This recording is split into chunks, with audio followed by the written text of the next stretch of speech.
घरात बऱ्याच वेळा बाजारातून आणलेला भाजीपाला संपतो. अशा वेळी भाजीला काय करावे हा मोठा प्रश्न असतो. अशा वेळी तुम्ही घरात थोडीशी कोथिंबीर उरली असेल तर चटकन हरभरा डाळीचे पीठ पेरून अशा प्रकारे कोथिंबीरीचा झुणका करू शकता. त्यासाठी तो कसा बनवायचा ते पाहूया. मी इथे कोथिंबीरीचा झुणका करण्यासाठी एक कोथिंबीरीची छोटी गड्डी घेतली आहे. ती नीट निवडून घेतली, त्यानंतर ती व्यवस्थित धुवून घेतली आणि एका नॅपकिन वरती सुकवून ती बारीक चिरून घेतली आहे. कोथिंबीरीचा झुणका करण्यासाठी मी येथे एक मोठा कांदा बारीक चिरून घेतला आहे. तसेच 7 ते 8 लसणाच्या पाकळ्या आणि 3 हिरव्या मिरच्या मिक्सरवरती पाणी न टाकता वाटून घेतल्या आहेत. कोथिंबीरीचा झुणका करण्यासाठी मी या कढईमध्ये 3 टेबलस्पून तेल टाकून घेत आहे. आता या तेलामध्ये अर्धा टीस्पून मोहरी टाकून घेऊ. मोहरी तडतडली आहे. अर्धा टीस्पून जिरे टाकून घेऊ. चिमूटभर हिंग. आता बारीक चिरून घेतलेला कांदा टाकून घेऊ. हा कांदा तेलामध्ये चांगला परतून घ्यायचा आहे. कांदा अशा पद्धतीने मी व्यवस्थित परतून घेतला आहे. आता यामध्ये लसूण आणि मिरचीचे जे वाटण करून घेतले होते ते टाकून घेऊ. आता यामध्ये जे आपण वाटण टाकले त्यातील लसणाचा कच्चेपणा जाण्यासाठी 1 ते 2 मिनिटं परतून घेऊ.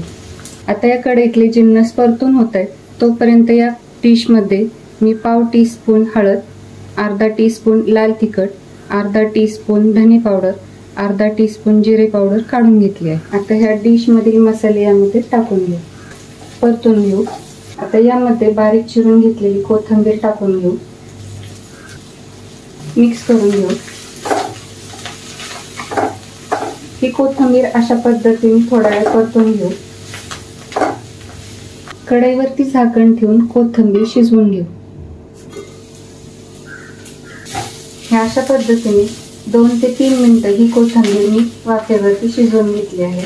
परंतु या 2 ते 3 मिनिटात अशा पद्धतीने मी उन्हातल्याच्या सहाय्याने हे कोथिंबीरीचे सर्व मिश्रण मी हलवून घेतले होते. आता यामध्ये हरभरा डाळीचे पीठ टाकून घेऊ.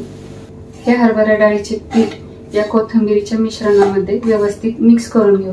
येथे या मिश्रणामध्ये मी 5 टेबलस्पून हरभरा डाळीचे पीठ टाकून घेतले आहे. आता यामध्ये चवीनुसार मीठ टाकून घेऊ. मिक्स करून घेऊ. हा झुणका बनवताना तो कढईच्या तळाशी लागू नये म्हणून तुम्ही जाड तळ असलेल्या कढईचा वापर करायचा आहे. आता या मिश्रणावरती 1 ते 2 वेळा अशा पद्धतीने पाण्याचा हबका मारून घ्यायचा आहे. मिक्स करून घेऊ. हे अशा पद्धतीने व्यवस्थित परतून घ्यायचे आहे. खूप पण पाणी टाकू नका.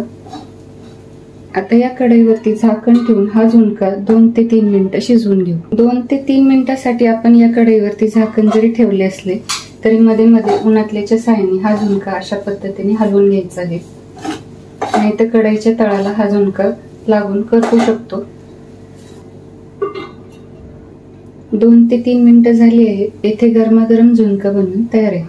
हा झुणका तुम्ही चपाती तसेच भाकरी सोबत खाऊ शकता. हा झुणका कमी साहित्यात कमी वेळात तयार होतो व चवीला तर एकदम भन्नाट लागतो. त्यामुळे तो तुम्ही डब्याला देखील बनवून नेऊ शकता. एकदा अशा प्रकारे नक्की बनवून पहा. हा व्हिडिओ जर तुम्हाला आवडला असेल तर लाईक व शेअर करा. अशाच चविष्ट रेसिपीजसाठी या चॅनलला सबस्क्राईब करून बेल आयकॉन देखील नक्की प्रेस करा.